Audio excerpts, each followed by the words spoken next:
eRank people. Hi. I'm Brian. I'm Jessica. We are not Pam and Starla. We are not Pam and Starla. We are covering for them today. They are busy. Pam is on vacation. Starla is doing live streams every single day, so she's exhausted. So you have Team B. Yeah, you have us today. So make sure to get your questions into the comments. Otherwise, you're just going to have to listen to us chat. Exactly. Jessica, tell us who you are and what you do. Hi. So I'm Jessica. I'm based right outside of Boston, Massachusetts in the US, and I do tutorial videos and social media videos, and I help with the newsletter, and I test out stuff. So we kind of do a little bit of everything. And now you'll see me a lot in everything on eRank. Yeah, you'll see me popping in the Facebook group and on Reddit, and just kind of, generally supporting the team.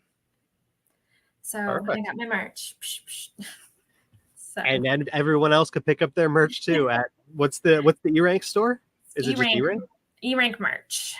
eRankmerch.etsy.com. You can get your own beautiful eRank shirt and mugs and lots of other fun things. Tote bags. We have all kinds of stuff. If you want something, let me know and I can see about adding it to the shop. There you go. Jessica's the one to talk to. You would have also noticed her commenting on most of your posts over the last few months. She's been our social media person, jumping in on everything. And yeah, that's Jessica. So we're going to kind of play it by ear today and see what happens. Get your questions in so that we know what to answer. We have a few questions from the group already, and then we're going to go through your questions as well. Let's see here. Everyone's saying hi. Hi, Heather. Hi, Sophie. Hi, Pascal. Hi, George. Hi, Emma. Hi, Deb. Hi, Sylvia. Hi, Anna. Hey, Britt. Love saying hi to people. So yeah, we're so happy you're all here. Hey, Momo Jersey. So let's see. So do you want to just jump into a question? We could just jump into a question as people are coming in. Yeah, sure. So first question we had is about Halloween, which I know that Pam and Starla touched on last week, but it is still a really important topic to talk about now because now is when you should be listing your Halloween themed items. They should be going up now. Yes. So the question, I forget who it comes from. I don't have it on my screen, but it's only the middle of June, but Halloween seems to be on everyone's mind. Is it good to list Halloween themed items now? Yes, it is. I'm a little biased because Halloween is my favorite holiday and I celebrate Halloween all year round. But you might have noticed that the big box stores are starting to list everything. You got At Home, Joann's, Lowe's even has their giant skeletons coming in. And once the big stores start doing it, that's when you got to start jumping on it too. It is a little bit early this year. Normally it's July, August that Halloween starts coming in. But this year, right up like towards the end of May, we were already starting to see everything jump in. So now is kind of when you want to start thinking of Halloween and getting your items up by the end of the month. By the end of July at the very latest, if you are doing specific Halloween items. Otherwise, if it's just spooky stuff in general, the end of July is perfectly fine. I can bring up, let's jump over to beautiful. Once I figure this out. Sorry, it's been a while since I've controlled a live stream here. So there it is. And let's move this out of the way. So this is eRank's Trend Buzz. And you can find this just by going, or this is the monthly trends. And you can find it just by going to trends in the sidebar and monthly trends. And in this, you can actually see previous trends. So let's just make this a little bit bigger because I assume people can't see that. And I'm using a Mac. There we go. Okay. So the last month that it's going to show was last month. So as of last month, looking up Halloween, there's nothing. If we jump that back to July of 2023, because you can actually look at previous year's trends, and then we type in Halloween, you can see things were coming up for Halloween, Halloween shirt, and Halloween decor. They were already starting to trend in July of 2023. There we go. So they were already starting to trend in July of 2023. So that means that it's a good idea to jump in on them. And you could see that there's a little bit of a delay there, but you can see that August is when it really blew up, and then it started to actually slow down in September and then October. So August is the prime shopping time, or September is the prime shopping time, but August is the prime time to get your listings up, get your tags in there to get found, because August and September are the hot times for Halloween. So if you don't have your listings up by the end of July, you're potentially going to miss out. So having them up now, testing them, making sure that they're getting found, making sure that you have them exactly the way that you want them now is the perfect time. If we jump back, let's just jump back one more month just to see in June what was happening, if there were any other terms for Halloween that were showing up. Oh, this delay is bad. It looks like somebody's commenting that they didn't know about other years' trend. Yes, with the trend graphs as well, you can go back 15 months. So you can see what was trending the past year for whatever holiday or month or occasion you're looking for. And that can be really helpful to know when to plan to launch your collections. Typically, you want to list things 3 to 4 months out. It gives Etsy time to learn about your listings, but also gives shoppers time to buy things. Especially with shipping, especially if you're international, kind of can take a little while. So you definitely want to have your items up a couple months at least in advance.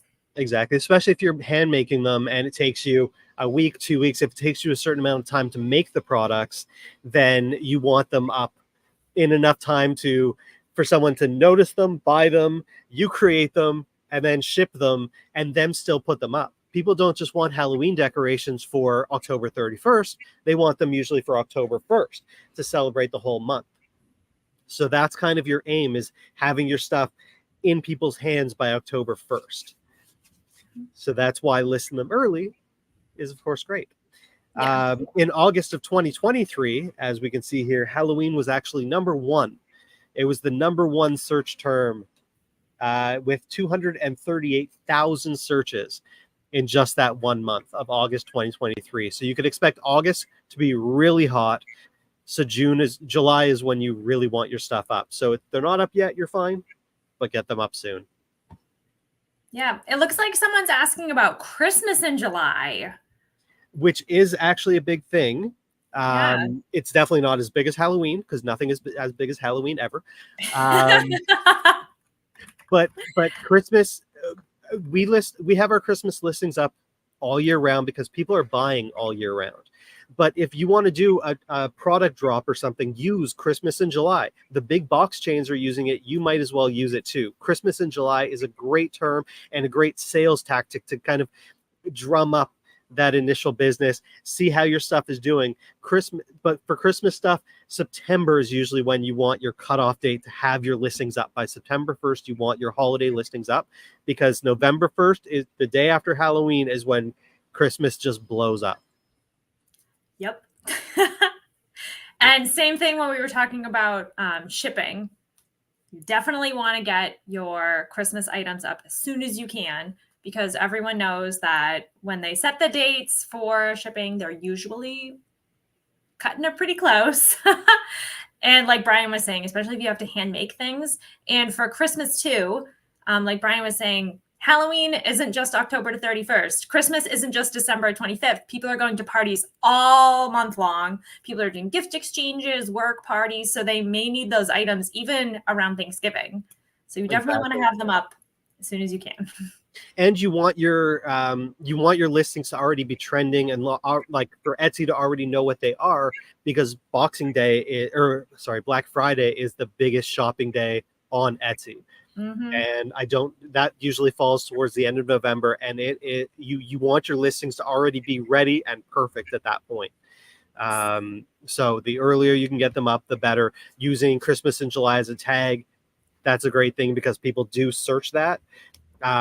It's not as prevalent, but it is a hot term. But get your start thinking about Christmas. You always want to think at least one season ahead.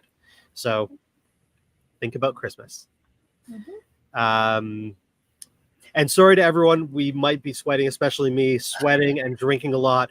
It is currently 46 degrees here, which is about 114 Fahrenheit. It's hot. It's hot. There's the heat dome happening around Toronto and around most of the US and Eastern Canada, Atlantic Canada. And it's, if you know, you know, it's one of those situations. It's hot. It's hot here too. Yep. Irene said, I'm definitely seeing a big uptick in Halloween product purchases this month. And Irene makes bookmarks. And a lot of horror books and stuff like that do get released around this time of year. So you're going to see even more Halloween items being sold. And yeah, that's just, it's that time of year. Yep, everyone's commenting on the weather now. Yes, yesterday in the town next to me, the heat index was 122 degrees Fahrenheit, which is really hot. Which is 50 Celsius, and that's just like... It was very hot. Yeah. Oh, it looks like we had a question. Is the cut for digital wall art a bit later than the rest? It kind of depends on what you're selling. If you're selling something that people would be gifting as opposed to just printing out at home, you want to have your cutoffs be a little earlier or your products up earlier. Likewise, if someone needs to download the image and then have it printed by somebody else, you want to also give them that window, as opposed to maybe like a coloring sheet where someone could print it out at home and just use it right away. So it kind of depends on what type of wall art it is or what type of digital product it is. Exactly. For certain digital files, like you were saying, it's hot right up until Christmas Day, where people are like, okay, my kids are being obnoxious. I need something quick for them to draw on. And so they'll quickly come up with something. But still, you want those up early, but they actually keep selling right up until Christmas. Then again, we have Christmas sales after Christmas too, because everybody's getting gift cards and all that type of stuff. So it's never too early or too late to list Christmas stuff or Halloween. Yes. Yes. So do we want to answer? Oh, here we go. Just kidding. And it's a basic question for a newbie. Top tip to increase visibility rating on Etsy using eRank. So do you want to explain what visibility is, or do you want me to explain what visibility is? So visibility is kind of a tricky metric to use because it's a measure of the past. So it's how your listing has done in terms of views versus lots and lots and lots and lots of other listings. So, but because it's a measure of time, it's divided by the days your listing has been active. So if it's a brand new listing, there aren't a lot of days for it to be divided by, so the number can change quicker. But if you have an item that's maybe 2 years old, even making changes, it's going to tick very, very, very slowly.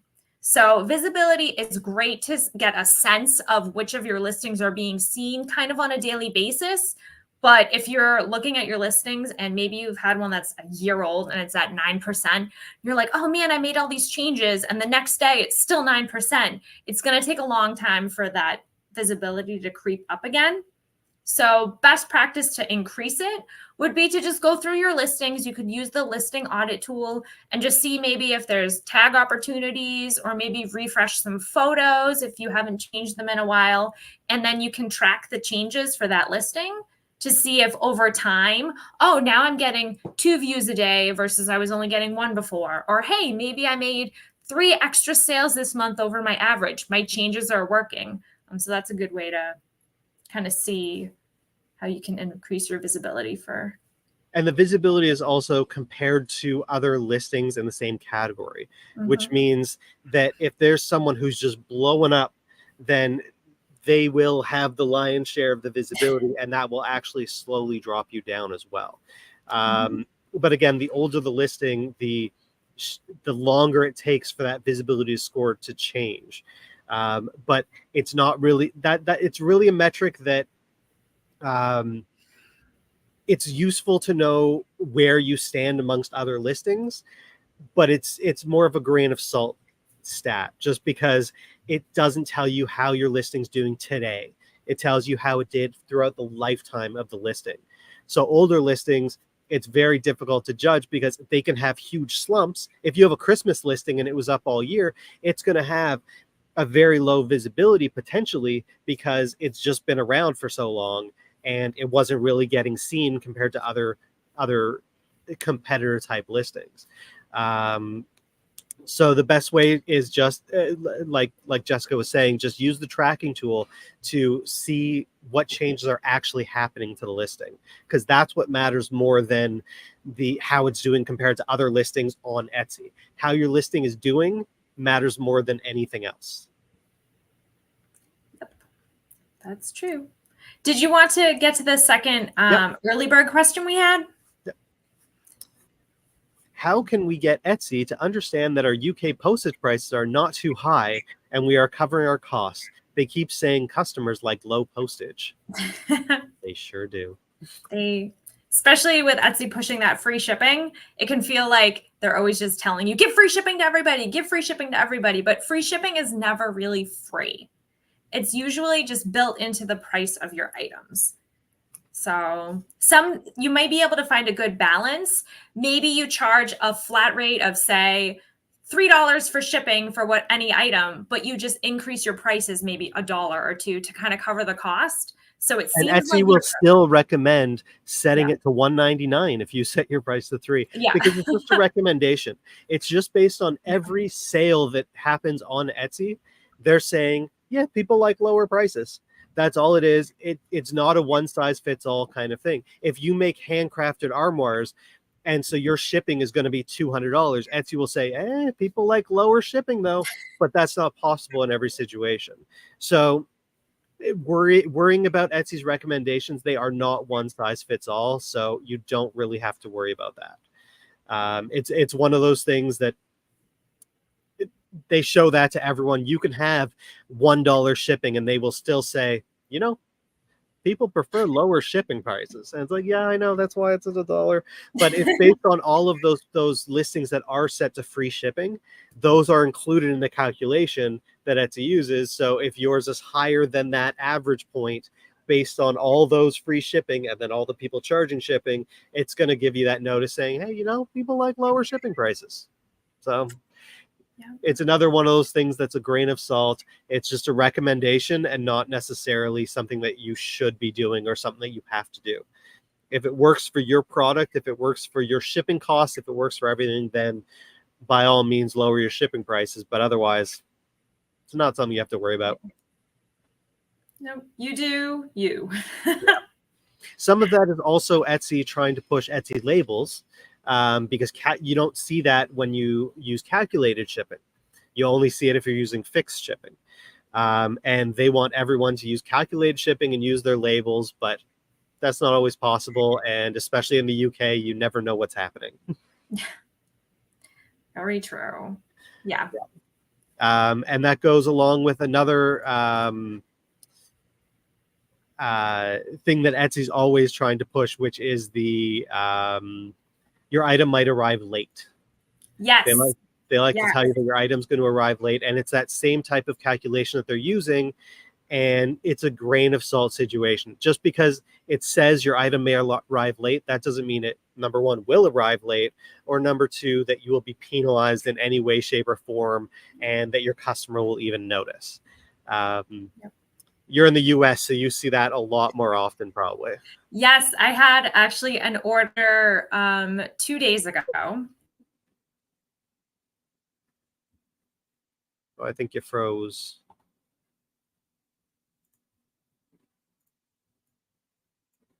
I believe Jessica is frozen. Let's see if she comes back. I'll tell her story. So she had an order 2 days ago, and she shipped it. You're back. I'm back. Okay, sorry. Where did it cut off? They had an order 2 days ago. Okay, and I printed. I have a processing time of 1 to 2 days, and I printed the label 2 hours after I got the order. I printed the label, and Etsy said it was probably going to be late. And I just looked, and I just went, "Oh, Etsy, what are you talking about?"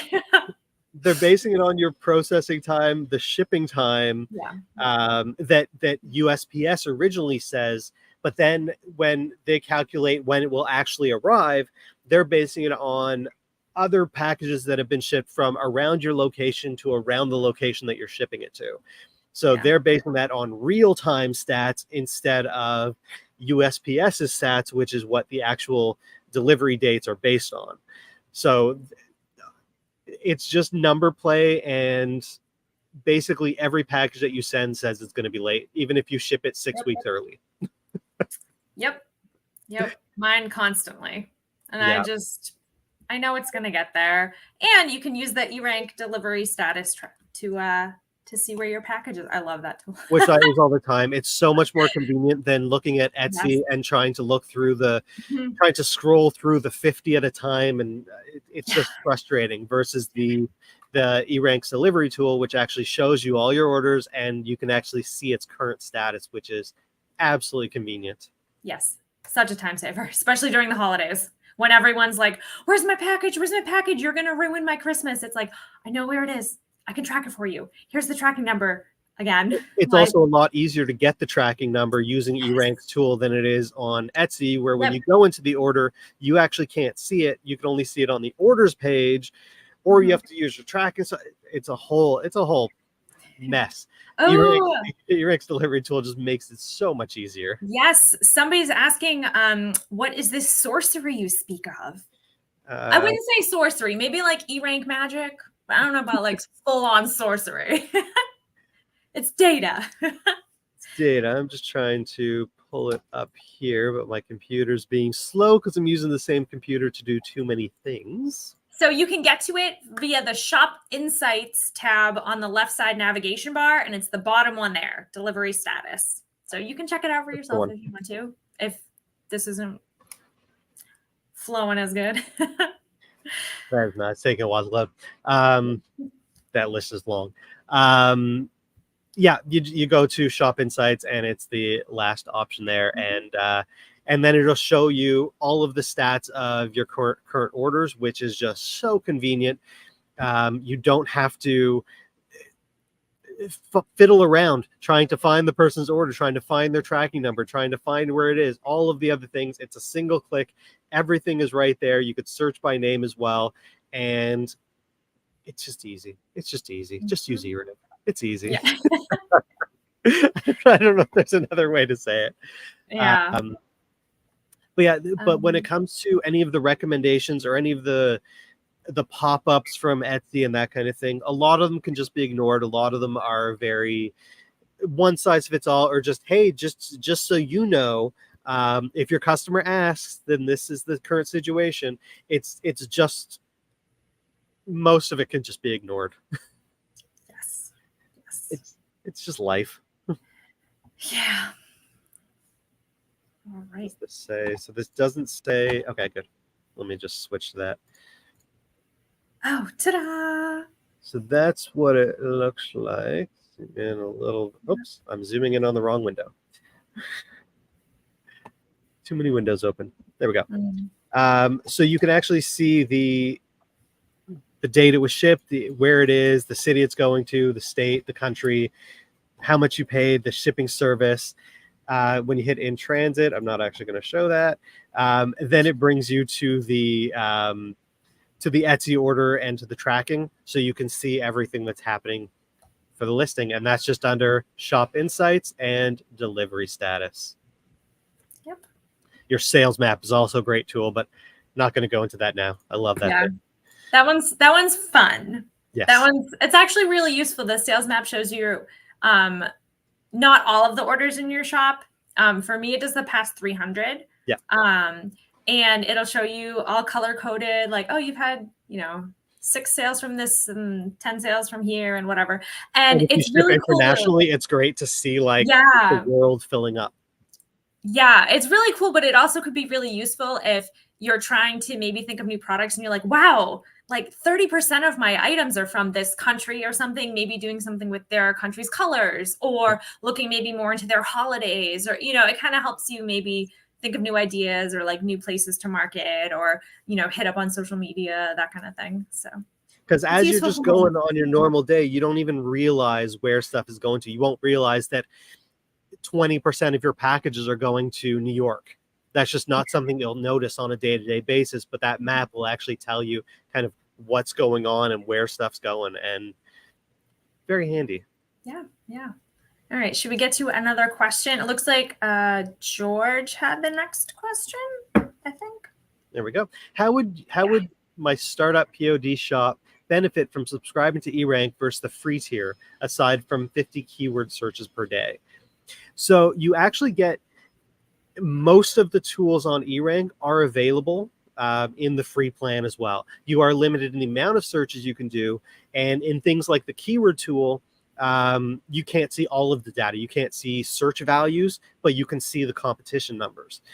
So any data that eRank doesn't get directly from Etsy is under the paid plan, because eRank has to pay for it. As far as other tools, one of the big tools that you'd be using potentially as a POD shop would be the competitor tool, the competitor sales tool, to see how well your competitors are doing. And that's something that you don't get with the free plan. You can only see your own shops. But with the paid plans, you can see, I believe it's 5 shops with the basic plan and 50 shops with the pro plan. And that lets you actually see if when you follow shops, you could see if your niche or POD in general is currently down, or if it's just your shop that's down, which is a very handy thing to know. When people are like, my sales are down, is anybody else experiencing this too? You can now see, you can see right on your screen, okay, everyone in my niche is actually down right now. So it's not just my shop. It's not just something that's killing me. It's killing everybody at the same time. That's one of the tools that I use on an almost daily basis, not just to follow competitors, but I follow all my friends as well, so I can congratulate them when they hit certain marks and stuff like that. But that's one of the tools that you are missing out on with the free plan. But otherwise, I believe that's like generally you get most of the other tools. Yeah, there's just a lot lower quotas. And like for a keyword list, for example, you can only have one with the free plan, and then it goes up, scales up as you scale up. So it kind of depends on pages, can you? It kind of depends on what kinds of research you want to be doing, and like what tools you would want to be using. Like if you're more of a casual seller, the free or basic plan is probably fine. But if you're like, I'm a high volume seller, or I really want to dig into research, or I really want to track my competition, and I want to be using all these quotas, and I'm going to be spending a lot of time using these tools to grow, then it might be more worth your while to think of a higher plan. Years ago, I had upgraded to pro. This is long before I did any work for eRank, because the way I do my research is I'm not doing little tiny bits every single day. And so I hit those limits very, very quickly, because I like to do it once a week or once a month. I'll just blitz my research. And so if you do that kind of thing too, where you're not working on keyword research every single day, you will hit limits really quickly. 50 does not go far if you're researching 100 products. So that's one good reason to jump up to pro, is depending on how you do your research. Yeah. Craftlight says, can you explain what Christmas in July is for people outside the US? I'm in France and we don't have this. Is it specific to US? How can we take advantage of this to generate sales? It's probably North America, but I imagine it's also in the UK, because I hear it all the time over there too. It's just, people love Christmas. Yeah, People love Christmas. July is the halfway point between Christmas and next Christmas. And so people like to just get all the old products out. Big box stores are the first ones to do like a Christmas in July, where they would get rid of their old inventory before the new inventory comes in. So they're just selling it at like Boxing Day, Black Friday type prices just to get it out.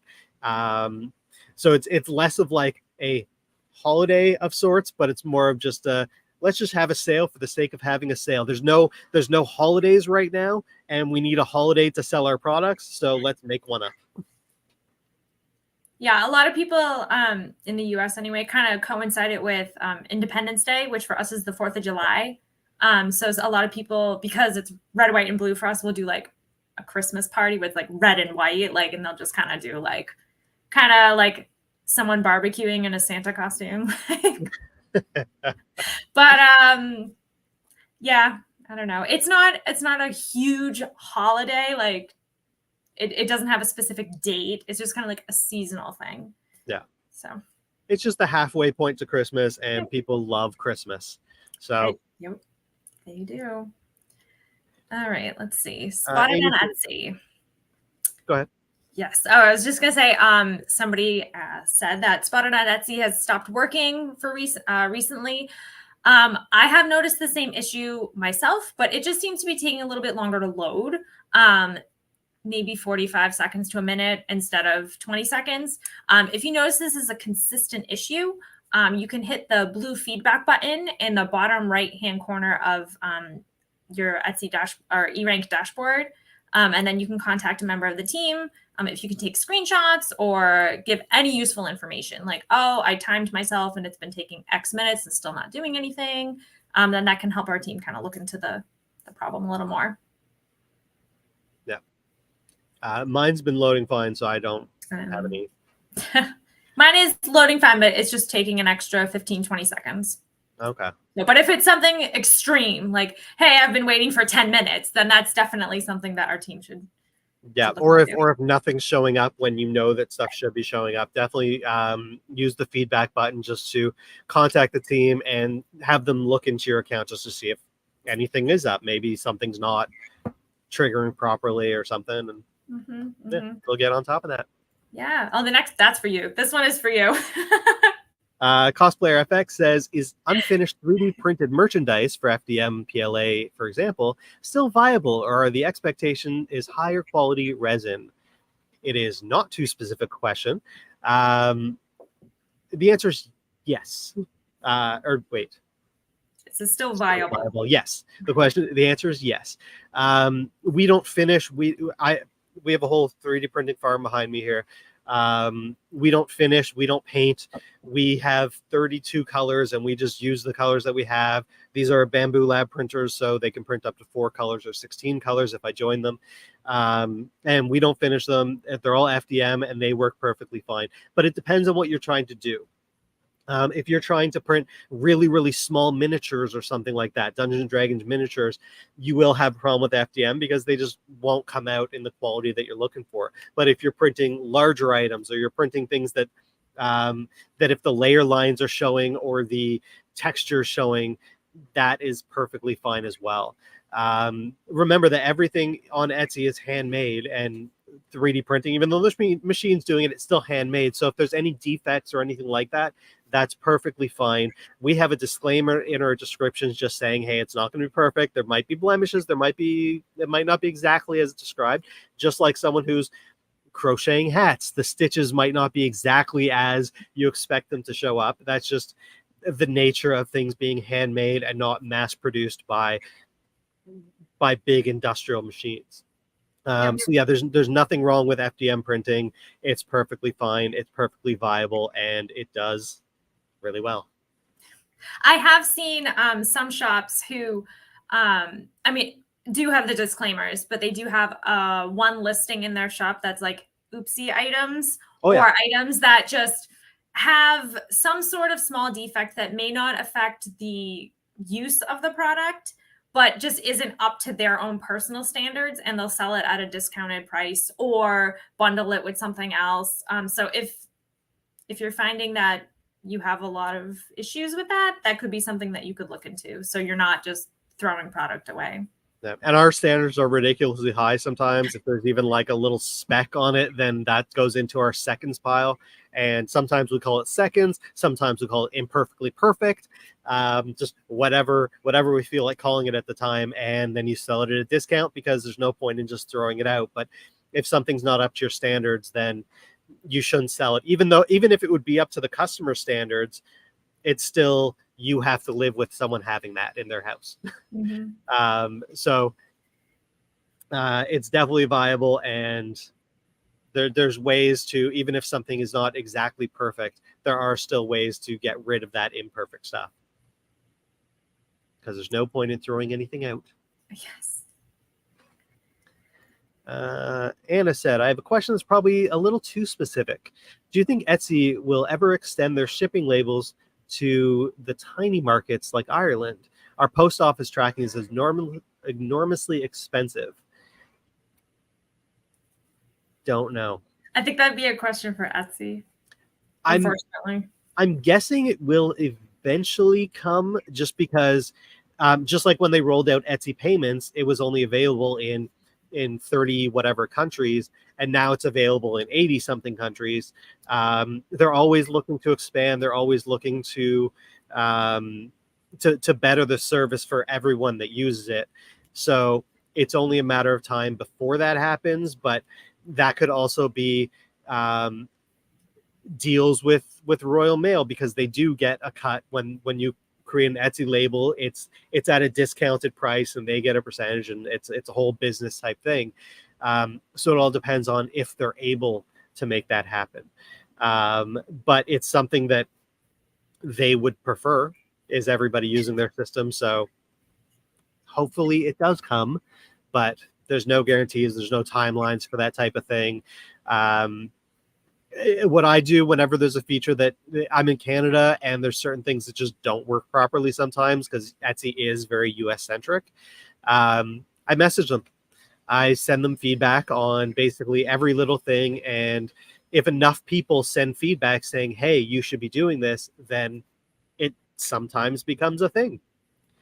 So that's what I recommend, is to message Etsy just to say, hey, this is something that I would really like. This is something that I think would benefit. These are the reasons that it would benefit me. This is the reason that it would benefit other people in Ireland, and see what they come up with. Yeah. Just know that if you start using Etsy labels, they're going to tell you that you're charging too much for shipping. Full circle. Sorry. You're not wrong. That's for sure. But yeah, I feel like they're trying to expand everywhere. So, but it takes time. Sometimes takes time. Like they just re-added China about a month and a half ago. They re-added the ability for Chinese sellers to start new shops and everything like that, because they were out since 2020 is when Etsy payments came in. Yeah. Chinese people Chinese people in China have not been able to start new shops. People in India weren't able to start new shops, and now that's coming back because Etsy payments is available in those countries. So everything comes in time. Mm-hmm. Someone's asking, how do we send feedback through to Etsy? Through Etsy chat. I usually do it through Etsy chat. Sometimes that doesn't end up going anywhere. Sometimes it does. A lot of the time, there's also a feedback button. Whenever they roll out a new feature, whenever they're doing anything to the site, there's usually a little feedback button. Also, on certain pages within your dashboard, you'll find that little feedback button as well. And so anywhere you see that feedback button, even if it's not necessarily pertaining to the particular tool that they're testing, you can leave feedback about that as well. And I always do. Usually at the bottom of like your payment account page or the tax and legal page, you'll see a feedback button, and that'll kind of and that'll get to that particular department, and hopefully they'll be able to deal with the question that you have. we had that a couple of years ago in Canada where they changed the way that taxes work, where we were able to specify the tax rates per province, and now we can't. Now we actually can't charge tax on Etsy. We have to build it into our prices the same way that they have to in the UK, where they have to add VAT to the prices. And that was something that I run an Etsy Canada group, and everyone was up in arms. And so we all left feedback, and little changes happened, but not big changes, but little changes happened to make it a little bit easier for us to deal with. And they definitely did put out news, like things in the Etsy forums to say that they are working on it. So all of our angst bottled up and sent to them at once did help. Yeah. Just make sure you're nice about it. Oh, I'm not saying anyone's going to be mean, but just like constructive criticism. Exactly. Always be pleasant about it. They're just like us, where if you receive a message and it starts off negative or it starts off attacking, then they will not respond at all. They won't even read the rest of it. But if you're nice about it, if you actually if you give positive points, if you say this is why it would help, if you give this is the issue, this is the solution, I find that those tend to help as well. Just because you're not just saying your system doesn't work, you're actually coming up with solutions that might work as well, and it's something that they could look into implementing. And that goes with eRank too. If there's something that's not working for you properly, or something that you like, a feature that you would like to see, or data that you're like, it would really help me if I could see this, use that feedback button as well. Unlike Etsy, we actually read every single feedback that comes in. It does go back to our customer service department, and they pass that around, and that's why we have the sidekick now, because enough people like me were saying, hey, it would be really convenient if, and so that tool now exists. The sidekick is the Etsy Chrome, or the Chrome extension, which lets you see what's going on Etsy. You got your listing edit, you got your listing audit, your keyword tool, you got everything kind of all in that sidebar, so you could do your work well without having to leave Etsy. Yep. Sprouted Dreams. Do you have the rest of a quote that you wanted us to look at? Looks like your comment might have got cut off. Yeah. Debbie says, and don't forget that new columns button in a lot of the tools. Hold on. Yes. Let me see what page I can actually bring up that doesn't have all of my data on it. You could search a word, search a keyword in the keyword tool and use it. Yes. Keyword. I think I did a video recently on that. Did I? Let me see. Okay, did I hit enter? I did. Okay, let's bring that back up. Oh, yes. It just got posted 2 days ago on the eRank YouTube channel, how to customize your data columns. So you can hear me talk about that. So this is the keyword tool, as everybody knows. And I just did a basic search. And when you scroll down to the actual page, you'll see a columns button. And that button will be there it's now in most eRank pages. And when you click on that, you can now increase that font size. For the keyword tool, for example, you can turn on and off search trends, tag occurrence, character count, average searches, average clicks, et cetera, et cetera, et cetera. So that you can customize it to only see the data that you need to see. Because sometimes some people just don't care about Google Trends or Google searches. They're only focused on Etsy, and that's all they're looking up, or that's all they're looking up right now. So you can just click the checkbox, turn them off, hit apply, and now those columns won't be there. Sometimes that's great for saving space if your screen size is only so wide, like what I'm sharing here, where you have to scroll sideways. Sometimes it's just great because too much data might be overwhelming for you.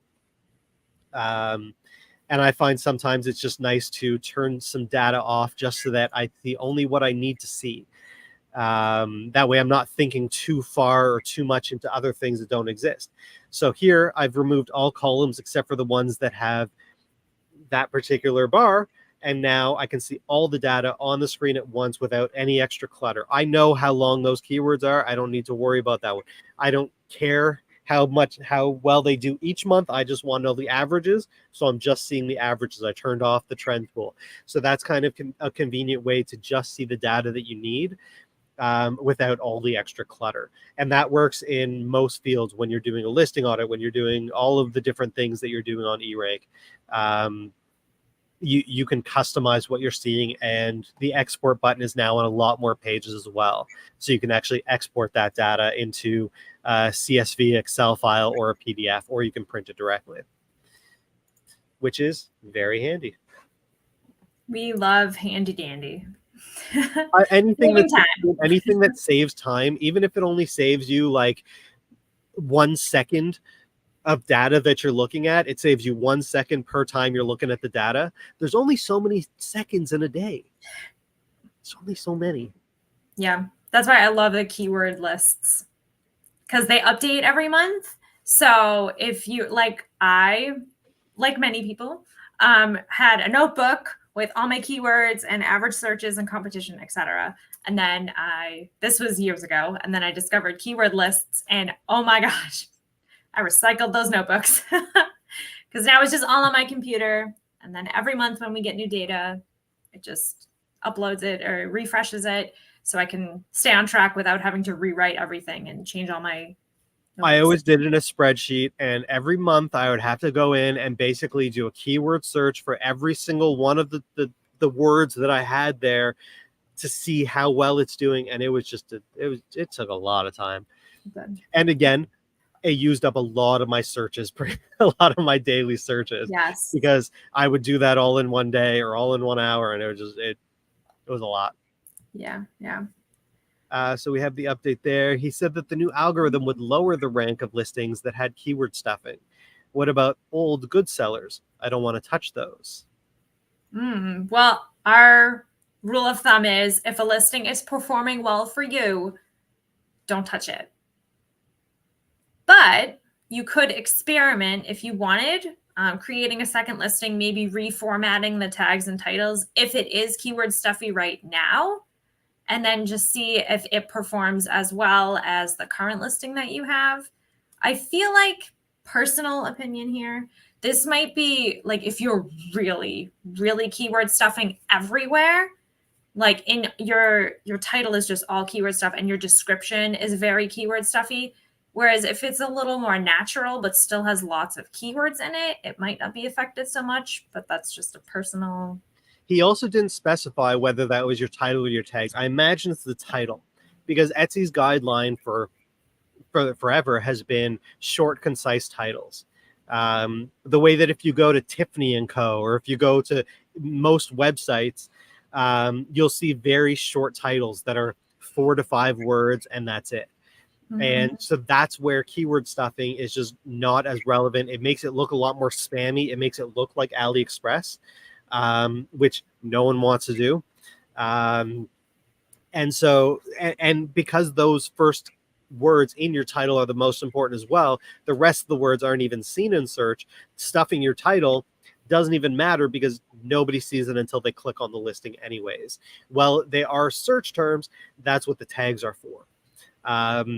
It's also a way for you to stay relevant, because a lot of people stuff their titles with irrelevant terms, which just confuse shoppers. And so this is one of those ways to stop confusing shoppers by just giving them the raw data. This is exactly what the listing is. This is exactly what you're buying. That way they don't have to read your title 12 times to even figure out if it's a chair or a chair for a dollhouse. And so they're going to be adjusting it. My guess, this is just my guess, is that it's the titles that he's having a problem with being stuffed, and descriptions, because people are stuffing descriptions even though that's not a keyword searchable spot in Etsy. Google will use your descriptions, and Google does not like keyword stuffing at all. But Etsy just uses your description for context and not for actual keywords. So people that stuff their descriptions with keywords are just doing themselves a disservice. So Etsy might also change the algorithm to rank you lower if you're stuffing your descriptions too. Sorry if I went away again. That's okay. You just froze with the most beautiful face. Thanks. Okay, then we have MR. How necessary is it to refresh the tags we use for our listings, or how often should we do that? Well, if you have a listing that is performing well, you should not touch the SEO of that listing At all. Even if it seems like your tags make no sense and they're just kind of all over the place, you don't know exactly. If you remove one word, it could mess up how you have been being found. Does that make sense? How you have been found.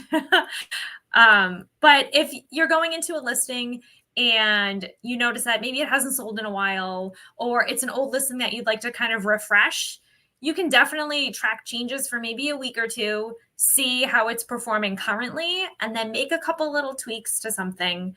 Give it a few months, see how it's going, maybe tweak more if you need to. But if you have the track changes tool turned on, you can see what changes you made. And maybe if it isn't performing as well anymore, or it totally drops off a cliff in terms of like views per day or something, you can change it back to how it was before. And hopefully that'll help it gain traction again. Exactly. The O in SEO stands for optimize. So you want your listing to be as optimized as possible. But if you change it too much, then you might remove, like Jessica was saying, you might remove the word that you were being found for. And that's why linking Google Analytics to your Etsy shop and then eRank to your Google Analytics, that will give you a lot of information about what tags you're being found for, or what keywords you're being found for, and which listings are being found for those keywords, so that you know which ones to 100% not touch. But if a listing is selling, you do not want to change it. A lot of people will see a listing doing, my listing's doing really well, it's selling a few times a day, I want to make it even better. Don't. Just don't. Like it's so easy to change the wrong thing that there's no such thing as tanking your listing. You can't just make your listing disappear from search. You can't tank your listing, and you got it up there at one point so you can get it up there again, but you can harm the listing. You can definitely kill the momentum that it currently has if you remove the wrong thing or you change the wrong thing. So that's why it's always best to leave a listing that's selling alone, just because you don't want to do it harm. And yeah, generally, I will leave a listing alone for 60 to 90 days. Etsy knows what it is before that, but I like to leave a listing for that long just so that I have enough data to determine what is working and what's not. Using search analytics under marketing on Etsy will show you exactly what your listing's being found for, and whether it's being clicked on or not clicked on, or what's going on with it. So that's definitely a good place to look. But it needs enough data for you to even process whether something's working or not working. And if you don't leave it long enough, then what you are removing because you don't think it's working might have actually worked next month. It just wasn't in trend yet, and you've just now ruined the chance of being part of that trend. If it's a holiday listing or something along those lines, I like to actually leave it up for an entire year before making any adjustments whatsoever, just because you want it to experience the holiday season. You want it to experience the non-holiday season. You want to see how well it does in all seasons before you make a decision to potentially harm the listing or potentially boost the listing, but you don't know what it's going to do yet until you know what's actually happening with the listing, if that makes sense. Yeah. All right. Kind of going along with that is this next question. Changing listing photos or descriptions, does it mess things up as well?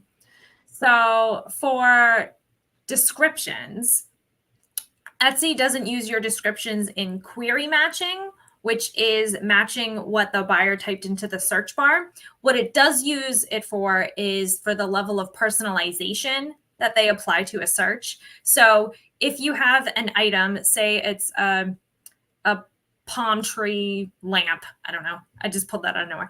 Palm tree lamp. And you say in your title, it's a palm tree lamp. It's great for a coastal abode or whatever. And in the description, you have this nautical themed homey lamp is great for, vacation homes. And, you kind of talk a little bit more about the aesthetic of the item. Then if a buyer has previously purchased like nautical themed things or tropical things, they may show that listing to that buyer versus someone who only purchases black and white items or only purchases pet toys or something like that. So that's how they use the description. So it wouldn't necessarily directly affect your ranking for a certain keyword because it's not used in that query phase of search. Listing photos are also not used in search, but they may have an indirect impact based on how buyers react to your photos. So if you have a photo and you're like, oh man, I love this coffee mug. It's so great. Here's a coffee mug. And then you change the picture to, the coffee mug is now spilling coffee instead of holding the coffee. Oh, maybe people aren't going to click on that as much. So you haven't changed the actual SEO in terms of keywords, but you're just changing how buyers are interacting with a listing, which then could have it rank lower in search because now they're not clicking on that for the keyword that they typed in. If that makes sense. A lot of people would change their photos because they think the new photo is a lot more professional. But number one, it's Etsy, so professional isn't necessarily what people are looking for. And number two, those professional photos might look too much like a mock-up. And so it just looks like every other photo on Etsy. But your rustic photo that you took, just like the lighting wasn't perfect and all the imperfections were showing, that photo might be what's actually getting people to click on the listing in search. And that's where the search analytics on Etsy is very helpful because you could actually see the impressions as well as the visits. So you know how many people saw it in search and didn't click on it. And so you can almost compare, you can A/B test your photos that way by just putting up one photo for a week, putting up another photo for a week, and just looking at what the difference was. Were more people, did the click conversion raise because I changed the photo, or did it go down? So that's one way you can kind of test to see if the photo, so you won't have that direct, the direct impact, because there is no direct impact of photos because they are not an SEO field. But it can have that indirect impact, and that's kind of the best way to test it. It's just standard A/B testing. Mm-hmm. And they had a follow-up to their own question. Like to add photos that this listing is also in a bundle. I could see it hurting the listing if then they exit that listing and purchase a different listing that maybe if you have the bundle in a separate listing, then you're like, oh, my original listing isn't selling as well anymore, but maybe the bundle one is now. Also, if you're talking about another one of the photos, not even the main photo, that has zero impact whatsoever. Right. I mean, it could still have an indirect impact if people are looking through the photos and they don't like what they're seeing. But you're pointing to other listings, so that shouldn't have an issue. That shouldn't be an issue. And you're adding more photos, which is never a bad thing. So if you're just adding a photo to one of the other 10 photos to say, look, it's in a bundle too, and this is what the bundle looks like, that will not harm your listing whatsoever. All right. I think we have time for one more question. Okay. Irene said, can you hurt your listing if you added items to the title but didn't remove anything? Oh, no. Because you haven't actually changed the current SEO whatsoever, you haven't made any impact. But that's only if you're adding the word to the end of the title. If you're adding it to the beginning of the title, now you've actually completely changed the dynamic of the way the words are working together. Now the first two words are different, are in a different order, and everything's moved around, so it actually can impact in that sense. But if you're just tacking words onto the end, that's perfectly fine. The same way that if you add a tag, if you only had 12 tags and you add another tag, that won't impact your SEO because you haven't removed anything important, but it could interact with the other words in a way that you don't expect. So always use all 13 tags. Always use all 13 tags. And that 4 p.m. is 4 p.m. for us on the Eastern Standard Time. Thanks for joining us, everyone. Don't forget to go to erank.com, like, subscribe this video, and links are below. Click on the like button. Yeah. There will be links in the description, I imagine.